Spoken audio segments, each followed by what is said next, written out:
Up next, Stephanie Quick presents Interrogating My Near-Death Experience, the Aftermath of Mystical Awakening.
Welcome back, everybody. This is Miles Lewis, and you are in for a treat.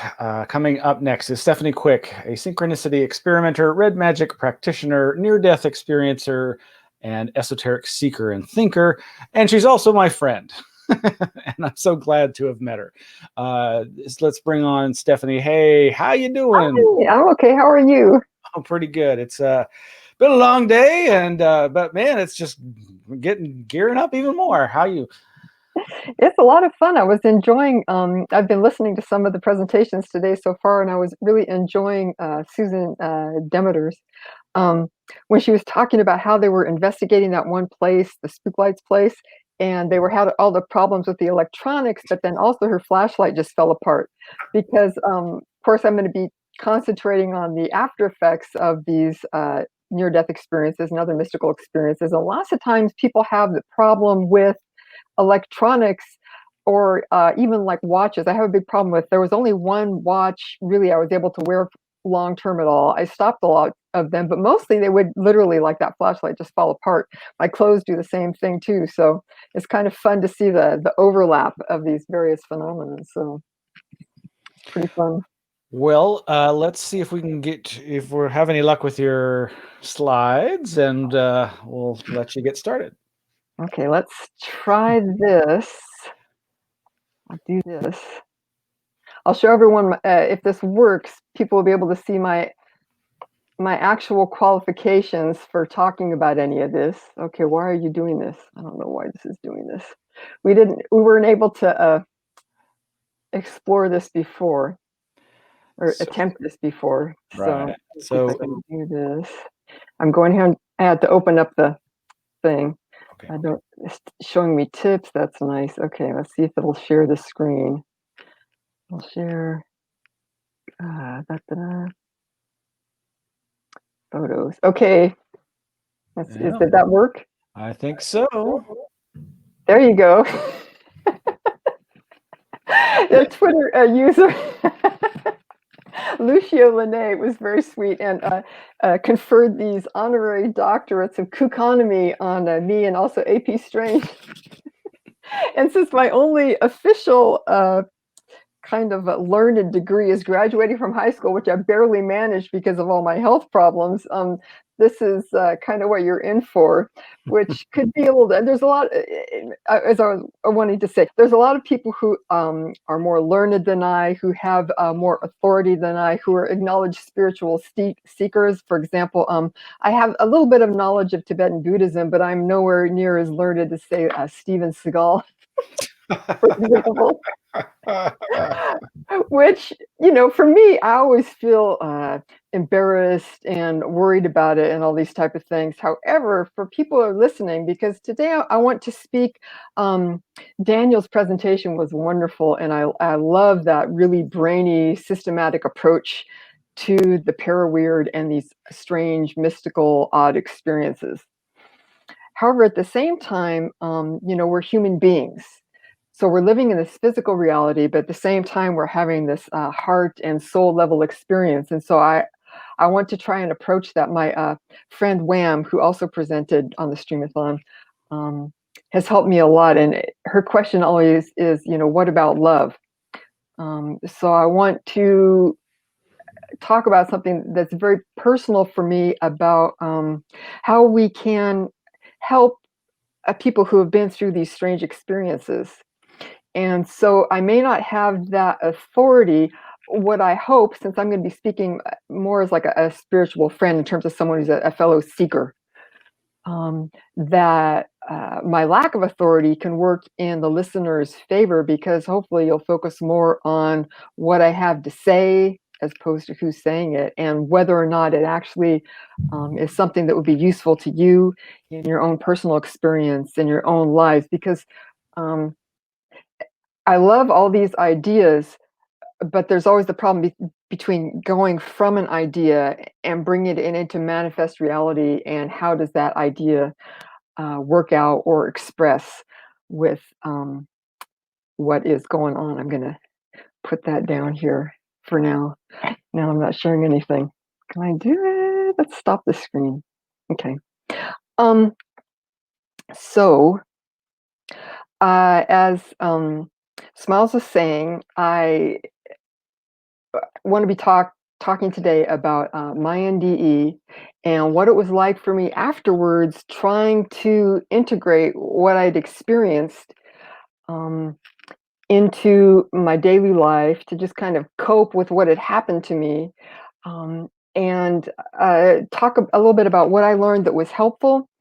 And then, as I said, try and use that to increase or to change some of the things that I found that were happening in like scholarly and paranormal treatments of these type of mystical and high strange experiences and events that for me as an experiencer were non-helpful, and that I find other experiencers have approached me over the years, and it's not helpful for them too, because there's this tension. You want to you want to be able to speak clearly. You want to be able to systematize these events, and you can learn a lot by doing that, right? Medicine, is all about systematizing things and evaluating these ideas, seeing how they bang up against the real world in actual practice. But by doing that, you end up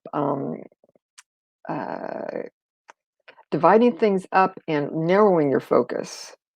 And so what I have found from a number of other people who have had near-death experiences or quasi-near-death experiences, mystical awakenings, erotic encounters with dead loved ones, all type of, kind of what I think of as like the shadow side of the paranormal, very terrifying or frightening near-death experiences or out-of-body experiences, that when they, like Demeter was saying, you go to the internet, you type these things in, and it doesn't have anything to do with what you've experienced. And so then you feel, first of all, you get cut off from what could possibly, there are a lot of really great resources out there that you feel cut off from. And then you feel like even more of a freak, even more isolated, even more weird, because you're too weird, even for like the weirdosphere.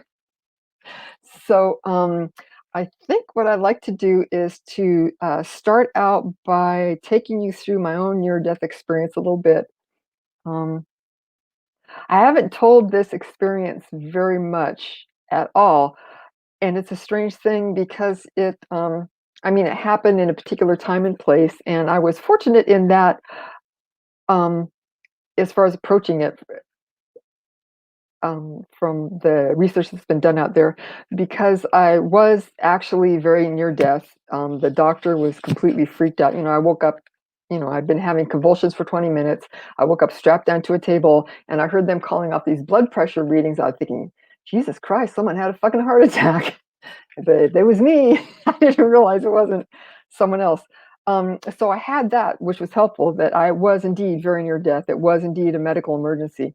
But the content of what I experienced was completely unlike anything that I ran across for a number of years. So let's see if I can share another screen here.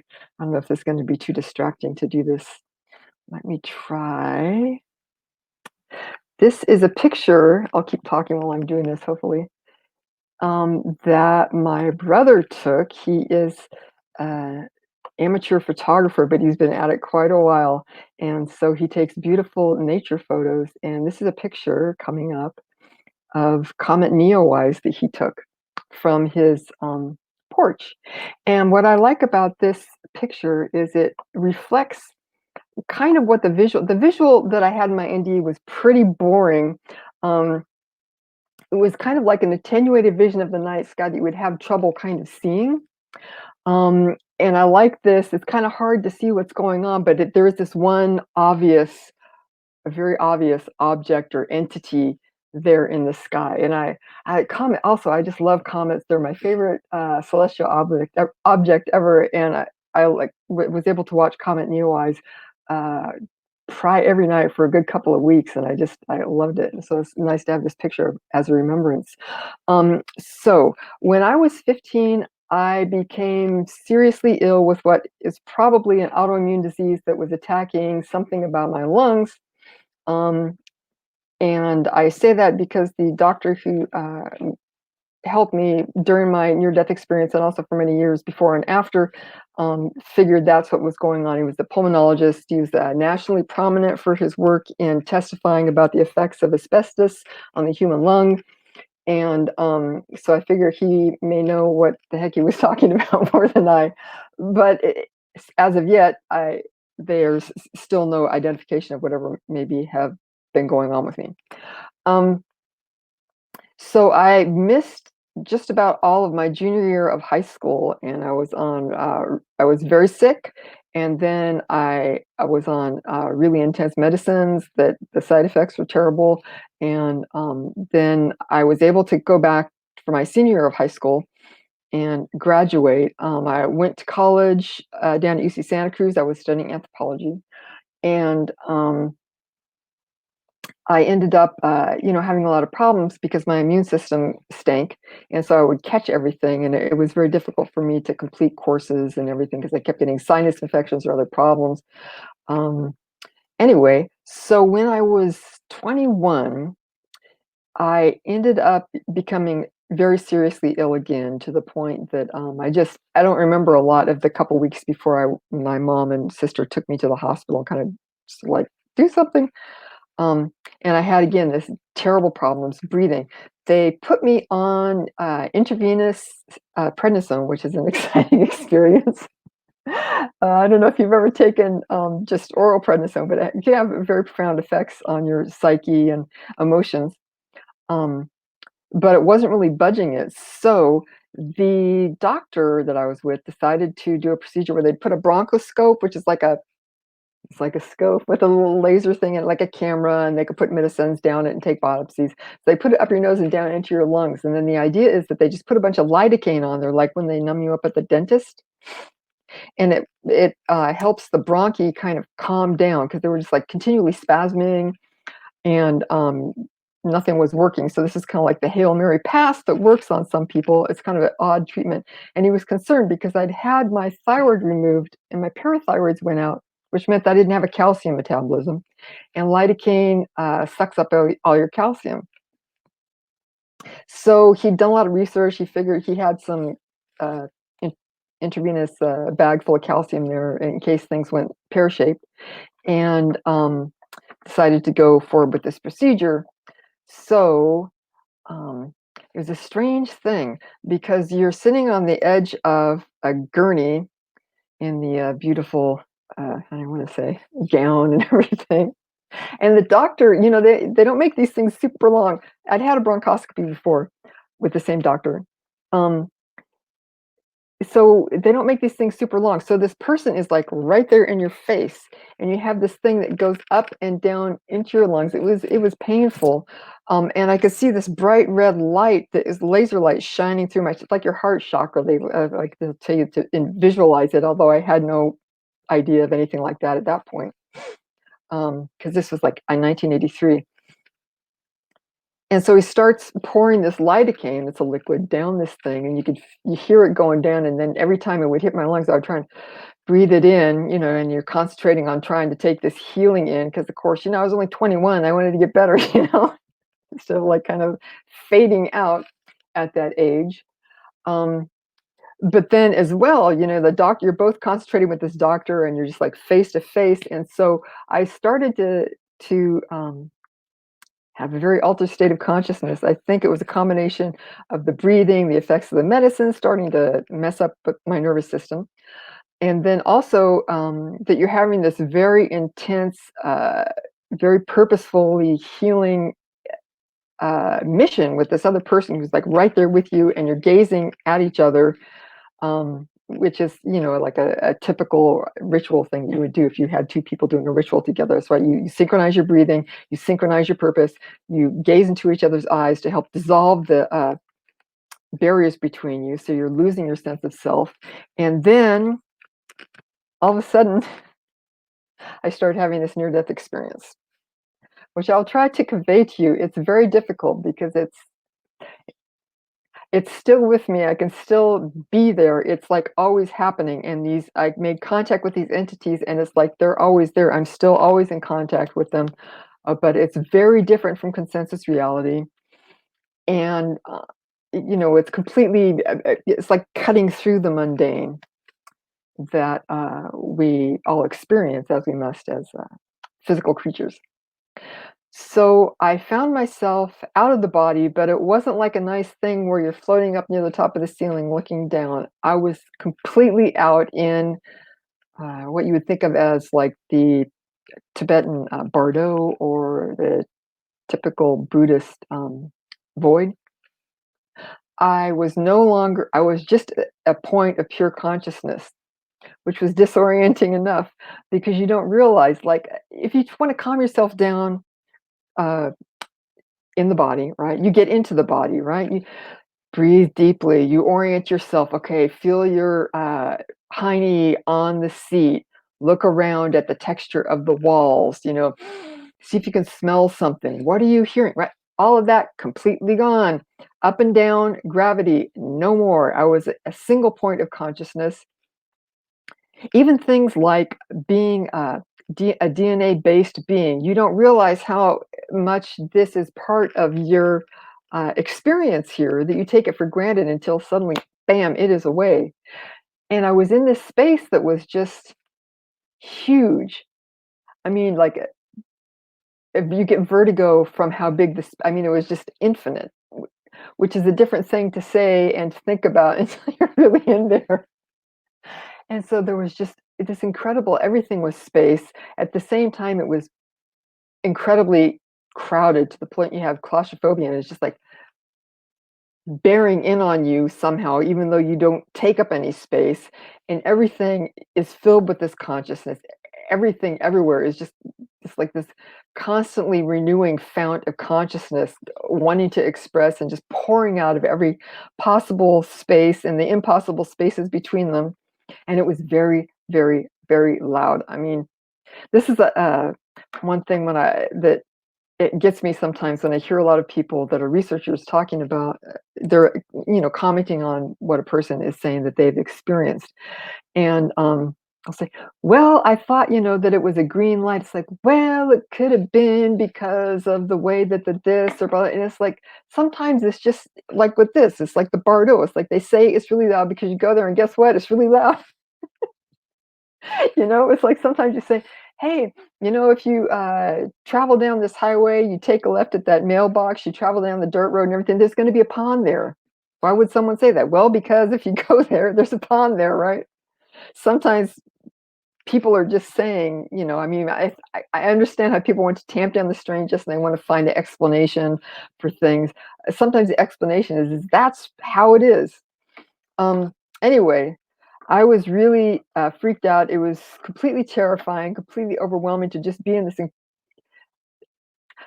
There's the Heart Sutra, which is one of the Buddhist texts, and they talk about it. Just goes around, has like it was small, it was big, it was light, it was dark, it was loud, it was very quiet. Just all these opposites at once. And the Buddha is like, yes, that's exactly how it is, and that's how it was in this space. I was completely unprepared to cope with it, and I was just completely overwhelmed in this space when I noticed that, and the visual that I was seeing, as I said, it was like a very attenuated night sky. This is part of my experience too, though became more profound as I went on in the experience. I think it started happening when I said yes to the entities. It is like a very small, like night sky, and I had a sensation of falling, but it's like you're falling into becoming a smaller and smaller point. It's like you start at the size of like a universe, and then you're falling and falling into this like point of like a quark or something, and then you pop out into a whole new universe again.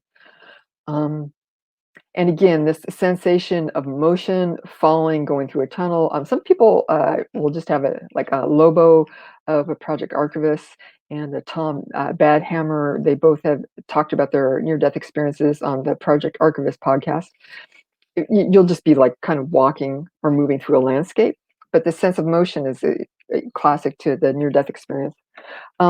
So I noticed that there were these kind of like a composite being that was really big and making itself really obvious, even though I couldn't see it. But somehow it was there, and it was kind of like, if you want, we're here. And it was they were making themselves like really screamingly obvious to me because I was naive to this type of experience. But they were not pushy at all. It's like, if you want, but you need to say yes. So I was just like, yes. And then I started to receive all these teachings on many levels all at once. I had the classic things, just all of a sudden you just know something, even though a third of a second before you had no clue of any of this type of concept. I kept hearing pay attention, which I suspect was coming through from the people who were, strapping me down and trying to get the IV going to save my life.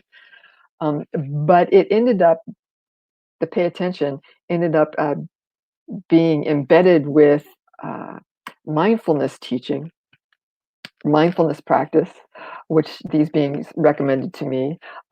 They conveyed to me various, some subtle anatomy structures, most notably that there is an organ that's kind of between your soul and your physical body, what I would now call the root chakra. Wham has let me know that in some instances that people will consider it the heart chakra, but that it can be strengthened by walking, and it would help to knit my consciousness into my body, so that I could. And part of this, what they were trying to convey there was that, when you're that sick, you don't want to be in your body, right? Because it's horrible. But they're like, if you want to get better, you need to know what the hell's going on so you can do something about it, right? So they expressed that to me, which I found to be very profound and useful advice. Also, walking, excellent advice for anyone because it strengthens your physical system, and it's also very grounding. So it helps in that way. And then they also, the main other thing, a lot of other stuff came up. They initiated me into the neutral mind and how it's related to, it's a state of consciousness. It's a practice that you can practice in meditation. It is a place in your body. It is a subtle energy which kind of resides usually along in front of your spinal column. And it can be used as protection because when you're in there, right, nothing will attach to you. And what was interesting was they were conveying the idea to me as well that these various practices would like increase my light or energy, and this would attract other beings who would try and take it for themselves, or like energy vampires, and that if I regularly went into the neutral mind, the neutral core, that this would protect me against that type of intrusion. Now, I want to say for a minute here, this is one of the things that, as an experiencer, one of the things that many of us will find that we're doing is you go around and you listen to a bunch of other experiencers' accounts, and sometimes you'll get these kind of, you know, uh, recognitions. I was listening to Greg Bishop interviewing Whitley Strieber about Whitley Strieber's experiences, which I haven't really kept up with. I don't think I've ever read Communion or anything like that. I don't know why, but I just haven't. But it was fascinating to me because Greg said, "Well, why do you think that the visitors were attracted to you?" And he's like, "Do you have any clue or any idea?" Whitley's like, "I know exactly why they were attracted to me, because he was doing these type of Gurdjieff exercises that increased his light, and they were attracted to his light." And to me, that was fascinating because when I was in my near-death experiences, these entities talked to me about exactly that process, and that was, so many years ago. But that's one of the things that if you are an experiencer, I would recommend that you keep an open mind, but then every once in a while, you'll run across these things that can be kind of confirming to you about your own experience. So basically, things just kind of started to fade out, and then I woke up, and uh, everyone was very concerned about me. But at that point, I started to improve, even though it was a very stressful experience.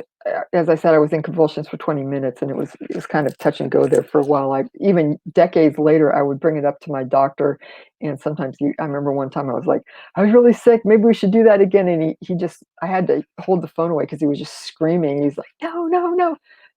So I don't know if how bad it was, because I don't want to traumatize him by asking him about it. So, which it tells me it was probably pretty bad. And then after that, I was left in this kind of quandary. I mean, first of all, it was like this amazing experience. Once those entities kind of were with me in that space of the void, they were able to hold my consciousness in a way where I could experience it and kind of be there with it, not freak out, and learn. And so then I was really into it. It's kind of like when you have like the first cigarette makes you barf, right? And it's horrible, but then the next one, it's not so bad. You start getting a taste for it. So for a couple months afterwards, I really there was just this constant bleed through of the void. I mean, I still sense it. Um, but this was in 1983, and this was before. I have to keep it in line all the time. This was before NDEs had reached any consciousness of mind. I think it was probably a good 2 or 3 years before I heard about a near-death experience. And when I did, it was like probably on Phil Donahue or Oprah or something in the afternoon. This is before the internet. And it was presented very differently. I mean, luckily for me, I knew that I was near death. I knew that I'd had some type of wild spiritual experience. But back then, they're talking about the tunnel and the bright light and saying you have to go back and, you know, these beautiful experiences and of gorgeous, love. A lot of people would say, felt like Jesus or God was there, just like hugging them. Life Review is another classic one that people would talk about then. There's something else I wanted to mention, but I'm forgetting it. Hopefully, it'll come to me. So I was confronted with this experience. It didn't fit anything that I had heard about. I had a strong feeling that if I started saying what had happened, that I could end up in a mental institution. And then also, I was just dying to know because I was very lucky growing up. Our parents were very good to us. We had comparative religious instruction in our Unitarian church that we attended. I had very good schooling. We had music lessons. I learned to play tuba, and my dad would drive me an hour to go to have my lessons once a month with Floyd Cooley at the San Francisco Symphony, so that I could develop there. We were in Oakland Symphony Youth Orchestra, which was incredibly enriching. I had art classes. I had fantastic science teachers. I had been studying anthropology at UC Santa Cruz and also later at UC Berkeley with top minds. But I was very lucky in that I had this fantastic education in a bunch of different ways to learn things. I mean, we had a lot of exposure to literature. We just read like crazy. Our parents were always taking us to the library. And none of that. So I had a number of different ways of learning about the world that I knew about, science, hard science, social sciences, learning through comparative literature, expression through art. And none of that had anything to do with what I'd just been through. So I was sitting there trying to figure out how to address these ideas and concepts to see if they had any value for me in the real world. And I think this is one of the things that was very helpful to me that I would encourage anyone who is an experiencer to pursue. First of all, you're going to want to look at things from multiple disciplines. Anthropology, I found, was very helpful this way because it's baked into the discipline, right? You have physical anthropology, you have social cultural anthropology, right, where you're looking at social structures and group structures, cultural traditions, folklore, all that type of stuff. You have linguistics, language. What type of different languages are there? How do they affect people's and cultures' viewpoints and how they organize their world? What can it tell us about the history of various groups? And then you have archaeology, which was actually from what discipline I focused on. So of course I forgot about it, which is all about material culture and the effects that human activity have on the physical world, analyzing it, detecting it. So you're trained to look at any particular event or situation, area of study from these multiple viewpoints, which is very helpful. It helps you to interrogate these experiences and maintain a certain degree of flexibility, because what's going to happen is you're going to have especially if you have multiple experiences of the strange, you're going to just have a lot of stuff that is just hanging out there that you don't know, you may never know, or it may take years for you to find out about. You're going to be having to look at symbols and trying to figure out what they mean. A lot of it is stuff having to do with, impressions and different forms of information, symbolism, emotion. So it's not something where you can go and, with a lot of it, just kind of nail it down physically and say, well, this is X, Y, Z. Now, a lot of this has to do with the nature of who we are as human beings and animals on this planet, right? If you look at love, right, long-term romantic love, oh, well, now scientists have discovered that there is a chemical called, I think it's oxytocin.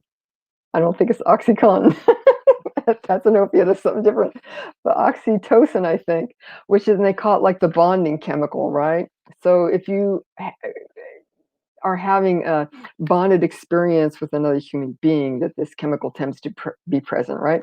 Does this explain why people fall in love with the people that they fall in love with and stay with them? Probably not. It's part of the whole experience, but just finding out that chemical doesn't explain to you, or doesn't have a lot of even bearing on whether or not you should continue dating someone who looks like promising, but you have some issues, right? You have to look at any type of human situation from multiple viewpoints. And I would say, for if you're having like a near-death experience or something, looking at it from multiple viewpoints is a good idea. Developing multiple ways of expressing, you can write about it, draw pictures and make collages about it, tell stories about it. There's all these multiple means of expression as well.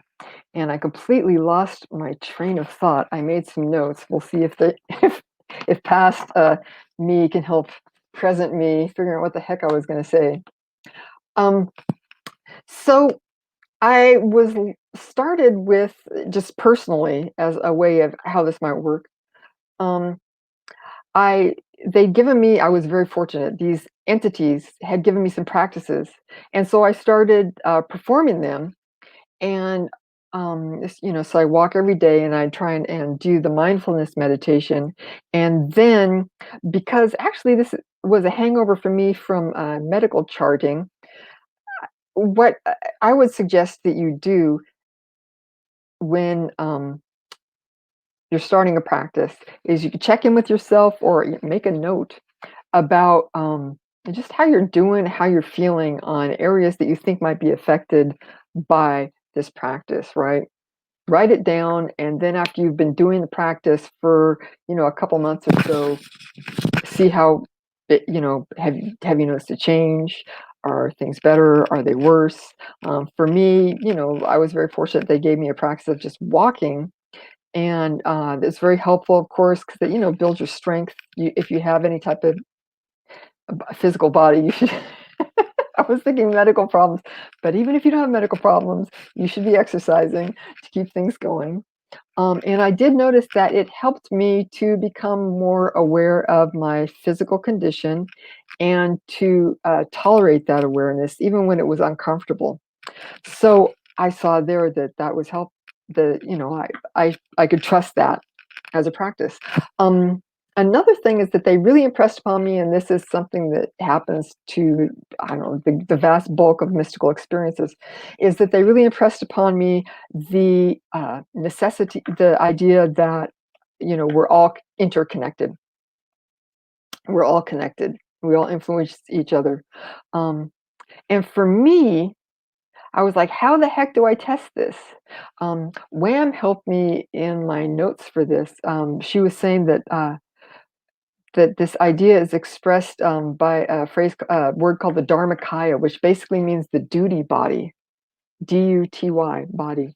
And I loved that translation of it because that was the sense that I got from it. And actually what I ended up doing is I thought, well, if we're all interconnected and affecting each other, then it should be a situation where if I treat other people more kindly and with more open heart, that this should start to smooth out my relationships with other people.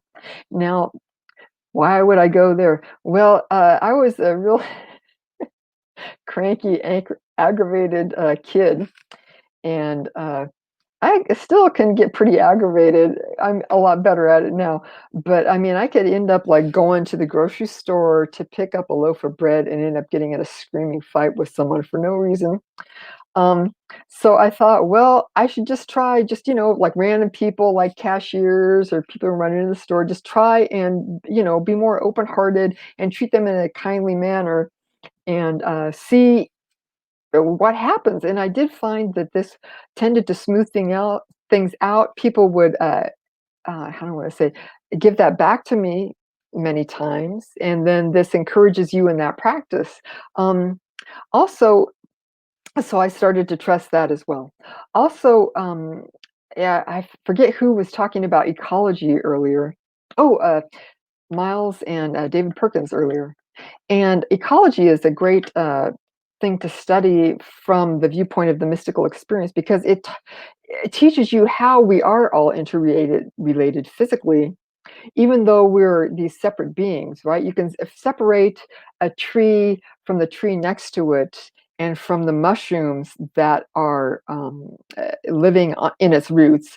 But then you also see how the trees and the mushrooms interact to help each other process the chemicals and create a soil, which then supports, for example, wildflowers and shrubs that are growing under the trees. And then they feed these let's see, voles, which then are eaten by owls and raptors. You're able to see the interrelationships that are happening on all these various levels. But at the same time, you have, individual organisms, you have communities of species, and then communities of various species that all live together. So it helps you start to, again, develop that flexibility where you can see how this tree is an individual tree, but you see how it's part of a forest at the same time. I can't believe I used that corny metaphor of the forest and the trees, as it were. Um, let's see what's going on. Okay. One other thing I wanted to bring up is, especially from the spiritual angle, yoga is a great thing, because I would say if someone's having an NDE or a mystical awakening, then I would suggest just a couple of things that would help you from a practical standpoint as far as practice. You want to have a practice that is grounding. You want to have a practice that attunes you to the subtle energies, and you want to have a practice of relaxation. So this could be very simple. You do walking mindfulness meditation. That would be the grounding as well as attuning to the subtle energies. And then you can do progressive muscle relaxation. There are instructions for how to do that online. That's a very powerful practice to learn to relax the body, because the mind and the emotions will tend to follow once you relax the body. I would even more suggest than that Savasana, which is a yoga practice. Any type of yoga is perfect. It's going to be very beneficial. But Savasana is very good because it does a progressive muscle relaxation, as at the same time it takes you through a practice of quieting the mind, and the emotions will tend to follow. Getting technical for a moment here. I think that usually speaking, that you can think of like the mind up here and the body down here, and then the emotions are in between it. So if you can quiet the mind and then the body, usually it'll kind of create a container that kind of helps the emotions to kind of chill out a little bit. Although, if things are getting crazy, I would say part of taking care of the body is, you can go and see your doctor to see if there's anything going on physically. And then there are various medicines. My husband tends to get a lot of anxiety, and sometimes it's just, I think, a physical thing. It just gets crazy, and so you can take various medications that then can help you to pursue these other practices. Yoga is, of course, a huge ancient body of teachings and practices. But I would like to point out again that yoga, there's many different types of yoga. You have the yoga of the heart, of devotion, the yoga of the mind, figuring things out, and having intellectual insight. You can have the yoga of selfless service, the yoga of physical postures. These are all various ways of approaching the divine, right? So even though they're these separate entities, or separate practices, separate paths, they're all going to the divine. So again, if you can practice more than one of these, again, it will help you develop your flexibility and your ability to live with uncertainty. Because one thing I would really advise against is, and it can happen to a lot of people, is you have this strange experience. So you want to like figure out what it is and bam, just like nail it down there. But the beauty of these experiences is that they open you up to multiple realities. They can open you up to an ongoing relationship with the divine, with discarnate teaching entities. And if you get too wanting to nail things down too much, I believe that it can work against you, and kind of stultify this process, which really is about an ongoing unfolding, to sound kind of hyper spiritual there for a moment. I wanted to talk a little bit too about, let's see if I can find this other picture for you, something called phylogeny, because another thing that I wanted to get at is from the research perspective.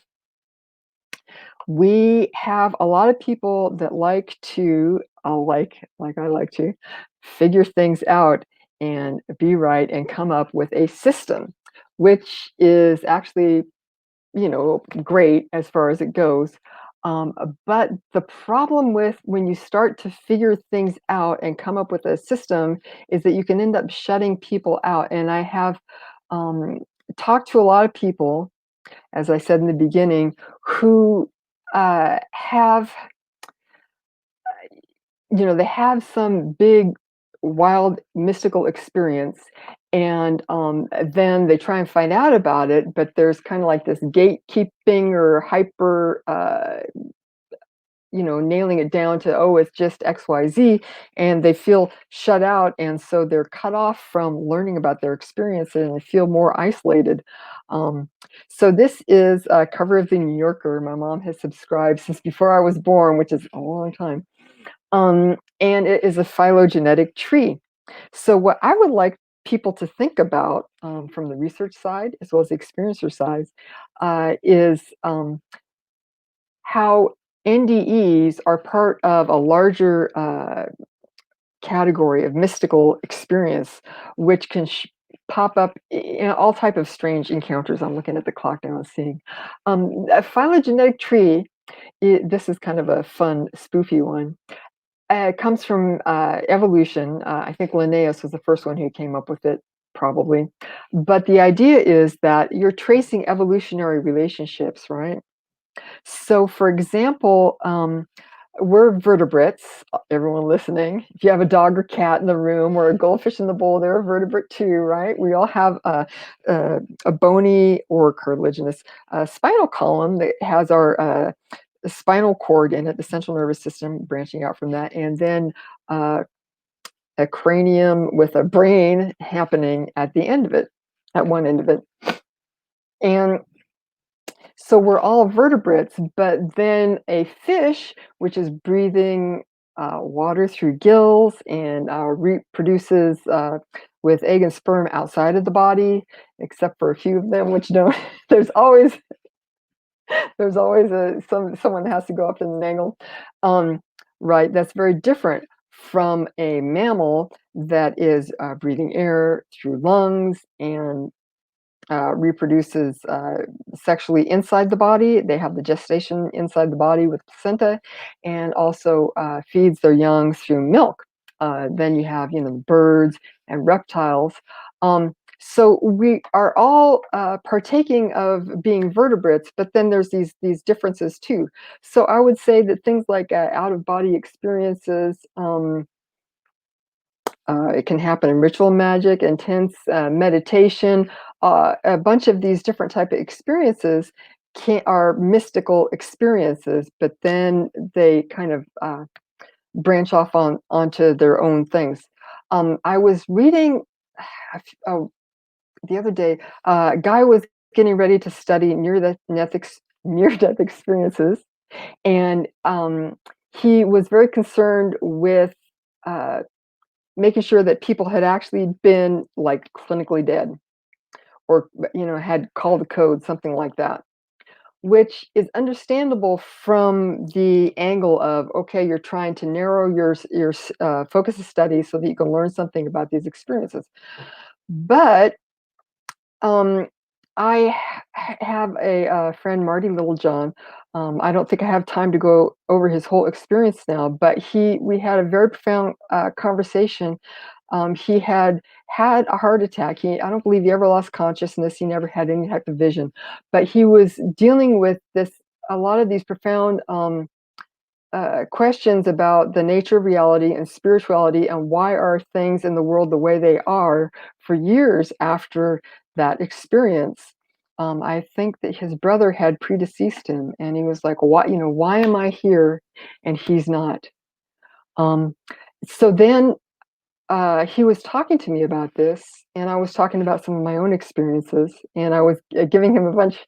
I was rereading this recently, and I was giving him a bunch of practice advice about practices and things that might help him to deal with these questions that he had.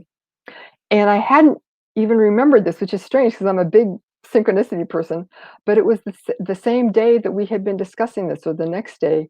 He'd been very grateful to the emergency medical technician that was with him, because he, survived and was able to keep living with his family and stuff. Um, but he had never known this person's name or been able to find them to thank them, and he felt terrible about it.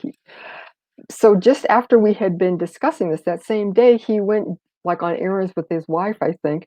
He was downtown, and he saw there was a motorcycle that was like a paramedic motorcycle.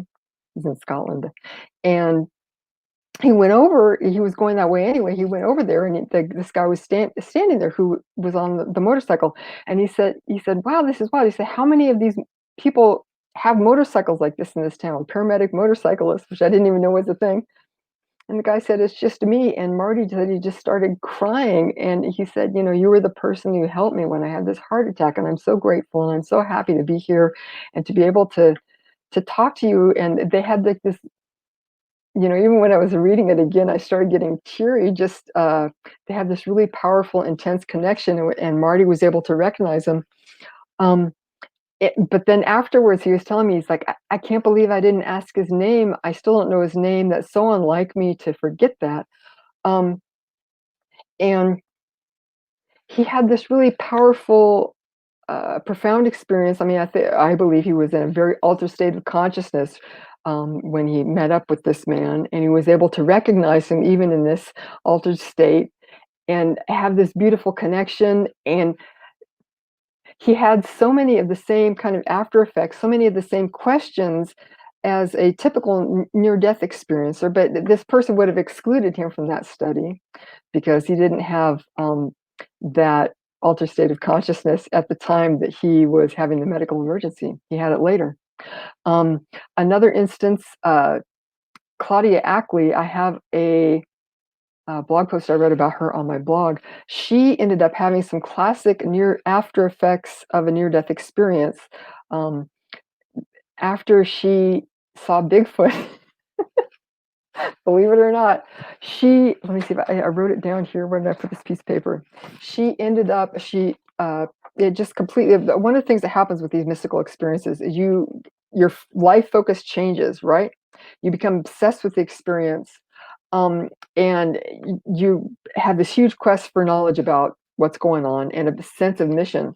She lost 130 pounds. She began studying Taekwondo. She changed her diet for the better. She divorced her husband, developed self-confidence, and developed a sense of mission to communicate her ideas about Bigfoot to the public at large. She is a big believer in the material reality of Bigfoot, and sued the state of California that they should be notifying people who visit the national parks that there is this huge, strange, possibly dangerous animal in the parks.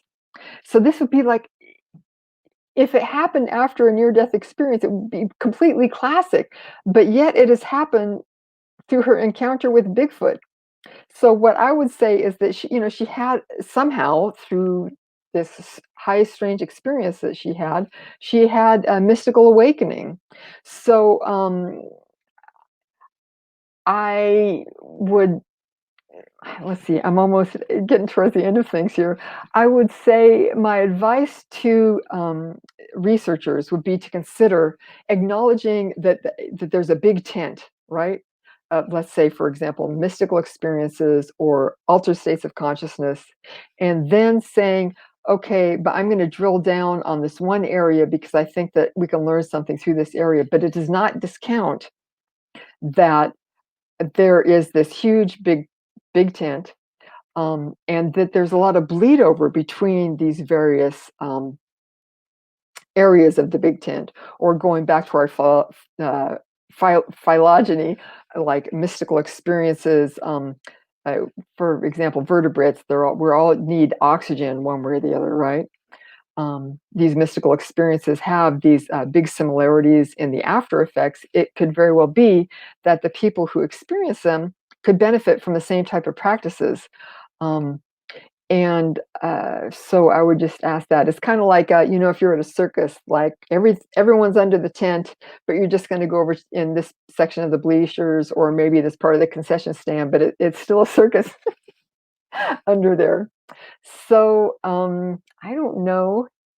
I'm looking over here in the chat. Oh, there you are. Hi. We got time for one quick question. Oh, okay. Love the presentation. One question I have there been any particular indigenous stories, teachings, or practices that help ground or contextualize your experiences? Well, this could be another hour because most of these I can go on forever. First of all, thank you, Rick. It's nice seeing you. And thanks for watching. My mom's side of the family goes back to the Chukchansi tribe, which is in the foothills of California, south of Yosemite. And when we were growing up, we always went to that area of the world, camping and stuff. My dad's side of the family does not go back that far, but they also are were in that area for a few generations too. And for me, this is a good point. There's that connection with nature and a certain areas, and becoming attuned and learning about the geology, the hydrology of an area, just wherever you are, just becoming able to learn about that. What are the weather patterns? What are the creatures that live around there? What do they eat? How do they migrate? That I find is always very grounding, and I would recommend that to anyone. So thank you.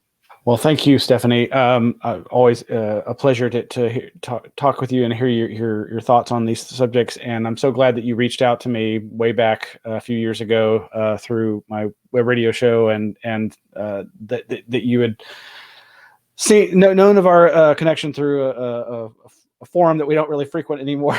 Yeah.